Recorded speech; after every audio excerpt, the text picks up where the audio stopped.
ഒരർത്ഥത്തിൽ പറഞ്ഞാൽ ഷിയാക്കളും സുന്നികൾ തന്നെയാണ് എന്ന് എഴുതി വെക്കുന്നു. എന്നിട്ട് പറയാ അടിസ്ഥാന വിശ്വാസമായ തൗഹീദിൽ സുന്നികളും ഷിയാക്കളും യോജിക്കുന്നു. ഈ ആശയത്തെ ഇവിടെ സമസ്ത ഏറ്റെടുത്തു. അറിഞ്ഞോ അറിയാതെയോ ആ ആശയത്തിന് ഇവിടെ പ്രചാരം നൽകുകയും അതാണ് ശരിയെന്ന മട്ടിൽ അവരിവിടെ പ്രചരിപ്പിക്കുകയും ചെയ്തു. അതാണ് യഥാർത്ഥത്തിൽ ഇത്ര അപകടം പിടിച്ച വാദങ്ങൾ മുസ്ലിം ഉമ്മത്തിലേക്ക് പ്രചരിക്കാൻ നിമിത്തമായി മാറിയത്. ഇത് സമസ്തയുടെ ഉത്തരപ്പെട്ട ആളുകൾ തന്നെ പതിറ്റാണ്ടും എഴുതിയ ഒരു പ്രസിദ്ധീകരണമാണ്. സുന്നികളും ഷിയാക്കളും വഹാബികളും മൗദൂദികളും എന്നാണ് ഇതിന്റെ ഹെഡിംഗ് തന്നെ. സുന്നികളും ഷിയാക്കളും വഹാബികളും മൗദൂദികളും എന്ന പേരിൽ എഴുതപ്പെട്ട അന്നത്തെ അൽ മുബാറക് പത്രത്തിലെ പ്രസിദ്ധമായ ലേഖനമാണ്. ഈ ലേഖനത്തിൽ ഇബ്നു തൈമിയ്യ റഹിമഹുള്ളയെ, മുഹമ്മദ് റഹിമഹുള്ളയെ അടക്കമുള്ള അഹ്ലുസുന്നയുടെ നേതാക്കന്മാരെ ആക്ഷേപിക്കുന്നുണ്ട്. അതോടൊപ്പം ഷിയ സുന്നി താരതമ്യം, അതേപോലെ വഹാബി സുന്നി താരതമ്യം എല്ലാം ഇത് നടത്തുന്നുണ്ട്. ഇത് ചില വാചകങ്ങൾ ഞാൻ ഇവിടെ വായിക്കട്ടെ. ഇതിൽ പറയുന്നു, ഒരർത്ഥത്തിൽ പറഞ്ഞാൽ ഷിയാക്കളും സുന്നികൾ തന്നെയാണ്. ഒരർത്ഥത്തിൽ പറഞ്ഞാൽ ഷിയാക്കളും സുന്നികൾ തന്നെയാണ്. കാരണം അവരും നബിയുടെ സുന്നത്ത് അനുഗമിക്കുന്നവർ തന്നെയാണ്.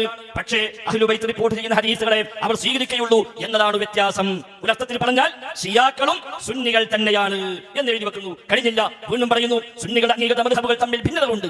എന്നാൽ ഈ ഭിന്നത ഫുറൂഇയ്യാത്ത് അഥവാ ശാഖാപരമായ കാര്യങ്ങളിൽ മാത്രമാണ്. എന്നാൽ സുന്നികളും വഹാബികളും തമ്മിലുള്ള ഭിന്നത തൗഹീദ്, ഏകദൈവത്തിലുള്ള വിശ്വാസം മുതൽക്ക് തന്നെ തുടങ്ങുന്നു. മരിച്ചുപോയ പ്രവാചകന്മാർക്കും ഔലിയാ എന്ന് പറയുന്ന പുണ്യാത്മാക്കൾക്കും അവരുടെ മരണശേഷവും കാര്യങ്ങൾ ഇടപെടാനും ലോകരെ സഹായിക്കാനും വേണമെങ്കിൽ ഉപദ്രവിക്കാനും അള്ളാഹു കഴിവ് നൽകുമെന്നാണ് അശ്അരി മാതുരിദി സുന്നികളുടെ വിശ്വാസം. ഇത് തന്നെയാണ് ഷിയാക്കളും വിശ്വസിക്കുന്നത്. കണ്ടോ, അമ്പിയാക്കളും ഔലിയാക്കളും ജീവിതകാലത്തും മരണത്തിന് ശേഷവും ഇവിടെ ഇടപെടുകയും സഹായിക്കുകയും ഉപദ്രവിക്കുകയും ചെയ്യുമെന്ന് സുന്നികളും വിശ്വസിക്കുന്നു, ഷിയാക്കളും വിശ്വസിക്കുന്നുവെന്നാണ്. കഴിഞ്ഞില്ല, എന്നിട്ട് പറയാ അടിസ്ഥാന വിശ്വാസമായ തൗഹീദിൽ സുന്നികളും ഷിയാക്കളും യോജിക്കുന്നു. അടിസ്ഥാന വിശ്വാസമായ തൗഹീദിൽ സുന്നികളും ഷിയാക്കളും യോജിക്കുന്നു. ശരിയാണ്, അവർ യോജിക്കുന്നുണ്ട്. തീർന്നിട്ടില്ല, വീണ്ടും അപ്പുറത്തേക്ക് പോകുമ്പോൾ കാണാം, കർമ്മശാസ്ത്രപരമായി ജഅഫരി, സൈദി മദ്ഹബുകളാണ്. മദ്ഹബുകളിൽ ഒന്ന് സ്വീകരിക്കൽ നിർബന്ധമാണെന്ന് ഷിയാക്കൾ വിശ്വസിക്കുന്നു. സുന്നികൾക്കും ഇതുപോലെ മദ്ഹബ് സ്വീകരിക്കൽ നിർബന്ധമാണ്. വഹാബികൾക്കാണെങ്കിൽ അവരുടെ വിശ്വാസം അനുസരിച്ച് അന്ധമായി മദ്ഹബ് അനുകരിക്കുന്നത് ശിർക്കിൽ ചെന്നെത്താൻ കാരണമാകും. ശേഷം കാണാം, പുണ്യാത്മാക്കളുടെ കബറിടങ്ങൾ സന്ദർശിച്ച് അവിടെ അനുഗ്രഹങ്ങൾ തേടുന്നത് സുന്നികളും ഷിയാക്കളും മതപരമായ പുണ്യകർമ്മമായിട്ടാണ് കരുതുന്നത്. വഹാബികളുടെ വീക്ഷണത്തിൽ കബറിടം സന്ദർശിക്കുന്നത് പരേതിനു വേണ്ടി പ്രാർത്ഥിക്കാനും നാമം മരിക്കേണ്ടവരാണെന്ന് ഓർമ്മിക്കാനുമാണ്. കഴിഞ്ഞില്ല, സുന്നികളും ഷിയാക്കളും അംബിയാ, ഔലിയാ, സ്വാലിഹീങ്ങൾ തുടങ്ങിയവരുടെ ഖബറുകൾ സിയാറത്ത് സൗകര്യാർത്ഥം കെട്ടിപ്പടുക്കാമെന്നാണ് പറയുന്നത്.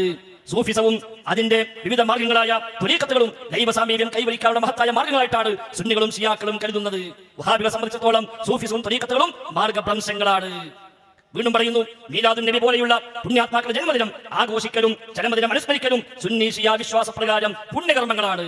മുഹറം 10, മിഅ്റാജ്, ബറാഅത്ത് എന്നിവയെല്ലാം പ്രാധാന്യപൂർവ്വം സുന്നികൾ ഷിയാക്കൾ ആഘോഷിക്കുന്നു. മുഹറം 10 നോമ്പനുഷ്ഠിക്കുന്നതല്ലാതെ പ്രത്യേക ആഘോഷങ്ങളൊന്നും സുന്നികൾക്കില്ല. എന്നാൽ മീലാദുൻ നബി പോലെയുള്ള ആഘോഷങ്ങൾ വഹാബി വീക്ഷണത്തെ അടിസ്ഥാന രഹിതങ്ങളായ ദുരാചാരമാണ്. വീണ്ടും പറയാണ്, ഔലിയാ ദോഷങ്ങളെ കുറിച്ച് മഹ്ഫൂദാണെന്നാണ് സുന്നി ഷിയ വിശ്വാസം. ഔലിയാക്കന്മാർ തെറ്റുപറ്റുകയില്ല, ഒരു മഹ്ഫൂദികളാണ്, പാപസുരക്ഷിതരാണ് എന്ന് സുന്നികളും ഷിയാക്കളും വിശ്വസിക്കുന്നു. വഹാബികൾക്ക് ആ വിശ്വാസമില്ല. ഇങ്ങനെ വിലയിരുത്തിയാൽ വിശ്വാസപരമായി സുന്നികളും ഷിയാക്കളും കൂടുതൽ അടുത്തു നിൽക്കുമ്പോൾ സുന്നികളും വഹാബികളും വളരെയേറെ അകലങ്ങളിലാണെന്ന് കാണാം. അവർ തന്നെ വ്യക്തമായി എഴുതി സംഭരിച്ചതാണ്. 4 പതിറ്റാണ്ടുകൾക്ക് മുമ്പ് അൽ മുബാറക് പത്രത്തിൽ ഔദ്യോഗികമായ സമസ്തയുടെ എഴുത്തുകാരനെ എഴുതിയതാണ് നമ്മൾ ഈ വായിച്ചത്. അഥവാ സുന്നികളും ഷിയാക്കളും വിശ്വാസപരമായി കൂടുതൽ അടുത്ത് നിൽക്കുന്നു. തൗഹീദിൽ രണ്ടു കൂട്ടരും ഏതാണ്ട് ഒന്നാണ്, രണ്ടു കൂട്ടരും ഒരർത്ഥത്തിൽ സുന്നികൾ തന്നെയാണ് എന്നുവരെ അവർ പച്ചക്കവരെ കുറിച്ച് എഴുതുമ്പോൾ ഇത് കേവലം ആരോപണമല്ല എന്ന് പറയാനാണ് ഇത്രയും സമയമെടുത്ത് ഇത് വായിച്ചത്. അപ്പൊ യഥാർത്ഥത്തിൽ ഈ ഷിയാക്കളുടെ ആശയത്തെയാണ് ഇവിടെ സുന്നി എന്ന ഓമന പേരിൽ സമസ്തയുടെ ലേബലിൽ ഇവിടെ പ്രചരിപ്പിക്കാൻ ശ്രമിച്ചുകൊണ്ടിരിക്കുന്നത്. യഥാർത്ഥ സുന്നിയല്ല അത് യഥാർത്ഥ ഇസ്ലാമിന്റെ രീതിയുമല്ല. നേരെ മറ്റ് ഷിയാക്കൾ കൊണ്ടുവന്ന അവരുടെ ആശയമാണിത്, അവർ പഠിപ്പിച്ച ആശയമാണ്.